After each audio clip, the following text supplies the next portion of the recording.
কি ভাবছেন আপনি বুড়ো হয়ে গেছেন, বয়স হয়ে গেছে বলে? না ভাই, বয়সে কিচ্ছু যায় না আসে না, মনটাই হচ্ছে আসল কথা। 50, 60, 70 বছর বয়সে আমি বলবো ইয়াং থাকতে পারেন। বুড়ো কখন হয় জানেন? যখন সে কোনো কাজ দেখলে ভয় পায়, যখন সে সমস্যার মুখোমুখি হতে ভয় পায়, যখন সে বিপদ দেখলে 10 পা পিছিয়ে আসে, যখন সে শুধু স্বপ্ন দেখে, যখন সে আলস্যে দিন কাটায়, তখনই সে বলবো বুড়ো হয়ে যায়। কুড়েমি দূর করতে হবে, আলস্য দূর করতে হবে ভাই, তবেই তো ইয়াং থাকবেন। অনেকে 70, 80 বছর বয়সেও দেখবেন স্মার্ট আছে, স্ট্রং আছেন।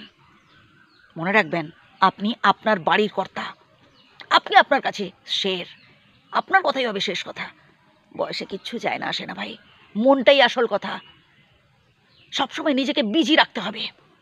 হ্যাঁ ভাই, অনেকে 20, 25 বছর বয়সেও দেখবেন শুধু শুয়ে শুয়ে স্বপ্ন দেখছে, আলিয়ার পেছনে ছুটছে, নিজেকে কখনো অ্যাক্টিভ রাখে না তারা, শুধু স্বপ্ন স্বপ্ন আর স্বপ্নই দেখে যায়। না ভাই, শুধু স্বপ্ন দেখলে হবে না, স্বপ্নকে বাস্তবের মাটিতে দাঁড়িয়ে ভাবতে হবে যে আসলে এই স্বপ্নকে কিভাবে আমি বাস্তবায়িত করব।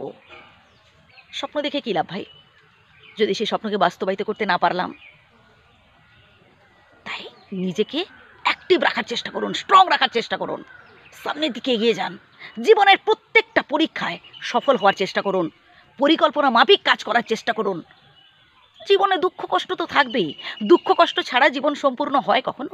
না ভাই, দুঃখ কষ্ট ছাড়া জীবন কখনোই সম্পূর্ণ হয় না।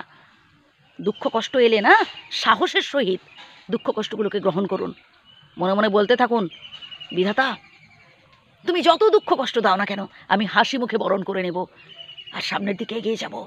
হাসতে ভুলবেন না ভাই, তবেই দেখবেন স্ট্রং থাকবেন। মানুষ কখন বুড়ো হয়ে যায়? 70, 80 বছর বয়সে? না, আসলে যদি সে মন থেকে ভয় পায় কোনো কাজ করতে, আসলে যদি সে বিপদ আপদ এলে 10 পা পিছিয়ে আসে, তখনই সে বুড়ো হয়ে যায়। অল্প বয়সেও দেখবেন অনেকে ভয় পায় কোনো কাজ করতে, তার মধ্যে সাহস থাকে না। সে কোনো কাজ করতে গেলে 10 বার ভাবে, আমি এটা পারবো, একা পারবো, আমি একা পারবো এত বড় বিপদের মুখোমুখি হতে? শুধুমাত্র মেয়েরা নয়, অনেক ছেলেরাও কষ্ট পায়। অনেক ছেলেরাও রাতের পর রাত বালিশে মুখ গুঁজে কাঁদে তার প্রিয় মানুষটার জন্য, যাকে সে এতদিন ভালোবাসতো, ইভেন এখনও ভালোবাসে। আর একটা সময় সেই মানুষটা তাকে ছেড়ে চলে যায়, সেই মানুষটা তাকে ঠকিয়ে যায়, তার সাথে ভালোবাসার নাটক করে। বুঝলেন? ছেলেটা না রাতের পর রাত কাঁদতে থাকে, তার মনের কথা কাউকে বলতে পারে না। না, সে হয়তো ভালো রেজাল্ট করতে পারেনি, ভালো চাকরি বাকরিও পায়নি, এটাই কি তার